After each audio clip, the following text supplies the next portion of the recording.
우리는 오늘부터 열왕기의 말씀을 나누고자 합니다.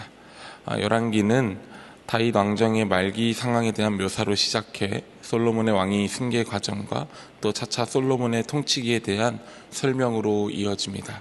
특히 우리가 함께 읽은 1장의 다윗은 아무도 나설 수 없는 골리앗 앞에 만군의 여호와의 이름으로 당당히 나섰던 지난날의 모습과는 달리 노쇠하여 많이 쇠약해진 모습으로 등장합니다.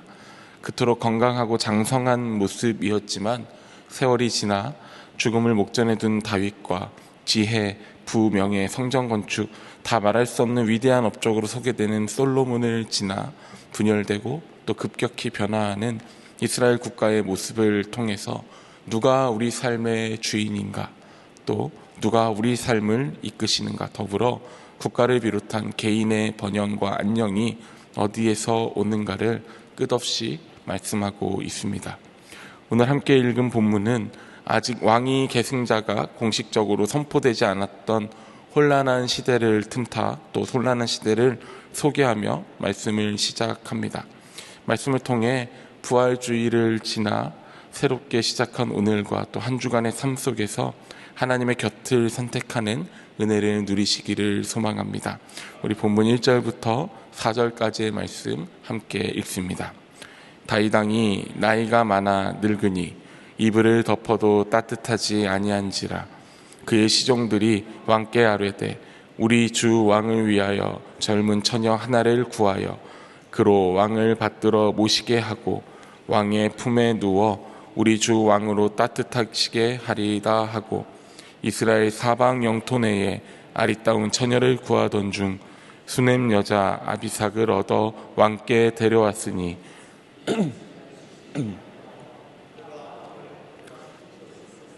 왕이 잠자리는 같이 하지 아니하였더라. 아멘. 1절 말씀은 다윗 왕이 나이가 많아 그의 육체를 따뜻하게 유지할 수 없는 상태가 되었다고 말하고 있습니다. 아무리 무서운 것 없이 담대히 적진을 향해 나아갔던 영웅이라 할지라도 세월을 피해갈 수는 없었습니다. 세월의 덧없음은 언제나 어디서나 계시는 하나님 앞에 서 있는 우리 존재가 얼마나 작고 보잘것없는 존재인지 다시 한번 생각해 보게 합니다. 그 기한이 얼마이든지 간에 유한한 삶을 살아내는 우리에게 무한하신 하나님의 살아계심은 알지 못하는 내일이 나에게 허락될 것이라는 기대나 또 맡겨주신 오늘 하루가 스스로 꿈꾸고 살아가는 대로 이루어질 수 있을 거라 기대하는 것이 얼마나 불필요한 것인지를 다시 한번 생각하게 합니다. 단순히 몸의 체온이 떨어지는 증상에 대해 무슨 질병이었는지 어떤 병인지 우리는 유추할 수는 없지만 2절 말씀을 보면 다윗의 몸이 쇠약해졌을 때에 그의 신하들이 이해하기 어려운 선택을 한 것을 알 수 있습니다. 그것은 다윗의 신체의 상태를 파악한 시종들이 젊은 처녀를 찾아 다윗의 침상에 들여보내는 해법을 내놓은 것이었습니다. 무엇 때문이었을까요? 몇몇의 학자들은 기력이 쇠할 때 활기차게 움직이는 동물을 잡아 요리해 먹듯이 노약한 자의 옆에 젊은 여성이 있어 힘을 얻기 바라는 미신적 마음이라고 하기도 합니다. 하지만 우리가 이해할 수 없듯이 신복들의 조치는 단순한 심리적 효과나 치료를 넘어서는 것 같습니다. 이어지는 본문이 왕위에 관련된 내용으로 보아 아직 누가 다윗의 뒤를 이을지 정해져 있지 않은 상태에서 걱정스러운 내일에 대한 염려로 옳지 못한 선택, 어쩌면 내일에 대한 염려와 전혀 관계가 있지 않은 선택, 누구도 납득할 수 없는 해법을 가져온 것은 아닐까 생각해 봅니다. 감당하기 어려운 질병의 고통을 안고 있는 사람에게 가짜 약을 팔아 폭리를 취한 나쁜 사람들의 이야기를 들어본 적이 있으셨을 것입니다. 또 취업을 간절히 고대하는 청년들을 대상으로 고액을 탈취한 사람들의 이야기도 들어보신 적이 있으셨을 것입니다. 연약한 우리는 스스로 감당하기 어려운 인생의 문제를 앞두고 있을 때 어느 때고 이해하기 힘든 선택을 할 때가 있습니다. 연약한 우리는 스스로 감당하기 어려운 인생의 선택을 앞두고 있을 때 누구라도 받아들이기 어려운 선택을 아무렇지 않게 허망한 기대를 담아 하곤 합니다. 그리고 이러한 선택은 단 하루도 스스로 그 수명의 연한을 조절할 수 없는 연약한 우리의 스스로 살아내겠다는 처절한 선택이고, 하나님 앞에 그 선택이 얼마나 우매한 것이었는지를 다시 깨닫게 하곤 합니다. 우리에게는 언제나 어디서나 변함없이 신실하신 하나님이 계십니다. 하나님께 우리 인생의 걸음을 맡길 수 있는 믿음이 필요합니다. 그 믿음은 하나님의 말씀을 묵상하며 그 뜻을 헤아려 봄에 있습니다. 기억해 보십시오. 이스라엘 백성들이 광야의 세월을 지나 이제 약속하신 가나안 땅에 이르렀을 때, 그 가나안 땅을 향해 요단강에 첫 발을 내디딜 때 하나님께서는 알지 못하는 땅을 향해 내딛는 여호수아에게 주의 말씀을 주야로 묵상하고 좌로나 우로나 치우치지 않을 수 있는 용기를 요구하셨습니다. 그리고 하나님께서는 여호수아가 말씀대로 따를 때에 형통할 것이라고 약속해 주셨습니다. 오늘 우리는 모두 저마다 다른 인생의 문제와 선택을 요구받고 있습니다. 또 각자의 삶의 형편에서 수많은 결정을 요구받고 있습니다. 오늘 다윗의 신복들의 허망한 선택을 기억해 보십시오. 우리에게 말씀하시며 하나님의 방법을 선택하기를 기다리고 계시는 하나님께 묻고 의지하는 저와 여러분의 오늘 하루가 되기를 소망합니다. 본문 5절과 6절의 말씀 함께 읽겠습니다.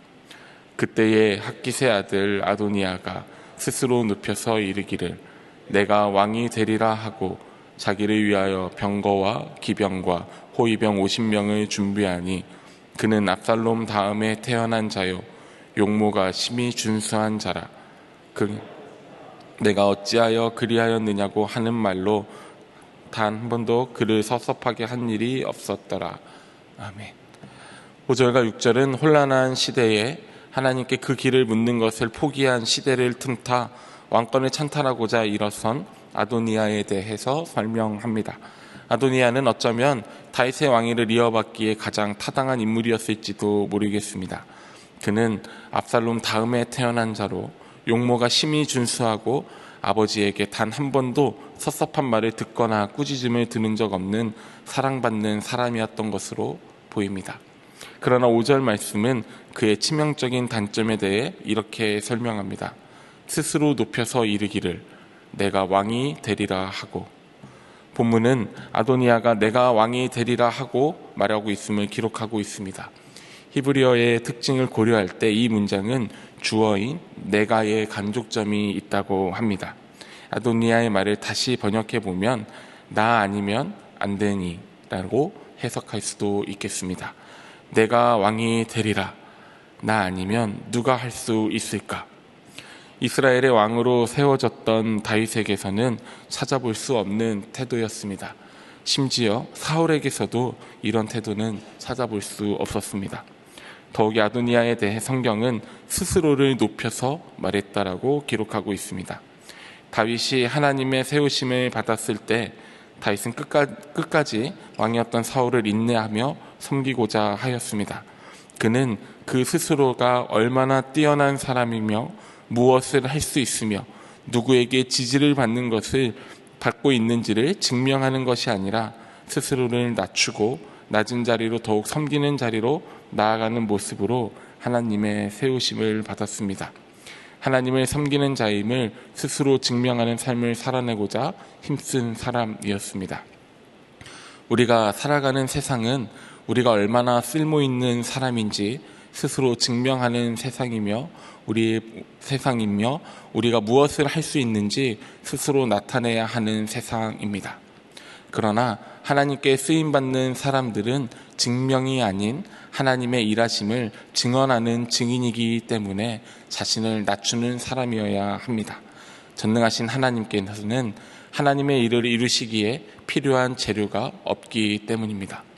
성경은 하나님께서 세상을 창조하실 때 아무것도 없는 우주에 하나님의 말씀으로 세상이 창조되었음을 우리에게 설명합니다.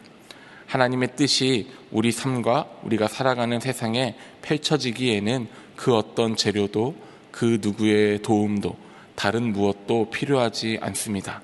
그저 빛이 있으라 말씀하시니 세상에 빛이 생겼듯이 하나님의 말씀, 하나님의 의지는 우리 살아가는 세상의 현실이 됩니다. 영원하신 분 앞에서 영원할 수 없는 재주와 영원하신 분 앞에서 알량한 소유로 그 쓸모를 인정받으려는 아도니아의 태도가 얼마나 교만한 것이며 얼마나 큰 오만인지 우리는 다시 생각해 볼 수 있습니다. 하나님께서는 하나님의 사람들을 훈련시켜 하나님의 사역에 참여시킬 때에 그들을 높이시는 것이 아니라 그들을 낮추어 하나님을 의지하고 하나님께 물으며 하나님의 방법을 선택할 수 있는 방법을 가르쳐 주셨습니다. 신명기 8장 3절의 말씀입니다. 너를 낮추시며 너를 줄이게 하시며 또 너를 알지 못하며 내 조상들도 알지 못하던 만나를 내게 먹이신 것은 사람이 떡으로만 사는 것이 아니요 여호와의 입에서 나오는 모든 말씀으로 사는 줄을 내가 알게 하려 하심이라. 그리고 하나님께서는 이것이 우리 삶의 복이라 말씀해 주셨습니다. 신명기 8장 16절의 말씀입니다. 내 조상들도 알지 못하던 만나를 광야에서 내게 먹이셨나니 이는 다 너를 낮추시며 너를 시험하사 마침내 내게 복을 주려 하심이었느니라. 아멘. 하나님 앞에 낮아지는 것이 아니라 스스로 높임을 선택한 아도니아의 왕위 쟁탈은 실패할 수밖에 없었습니다. 이어지는 말씀은 그가 계략을 통해 군부와 종교 세력을 규합하고 많은 정보와 정치적 감각을 통해 내 삶에 도움이 될 자가 누구인지 진리를 쫓아 세력을 구합하였지만 그는 그의 걸음을 하나님께 맡기지 않았습니다. 하나님께 묻지 않았습니다.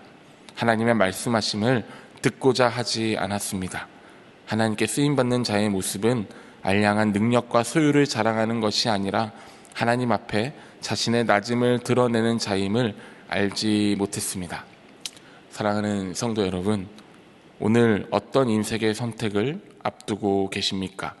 또 오늘 감당해야 할 하루는 어떤 하루입니까?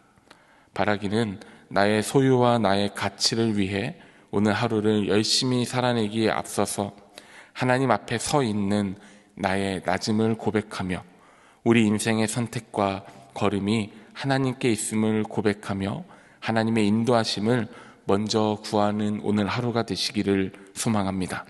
하나님을 의지하고 하나님의 말씀을 따라 인생의 걸음을 나서기로 다짐하는 우리에게 내가 너와 반드시 함께하리라 하신 약속으로 동행하시는 하나님의 은혜가 풍성한 오늘 하루가 되시기를 우리 주님의 이름으로 축원합니다.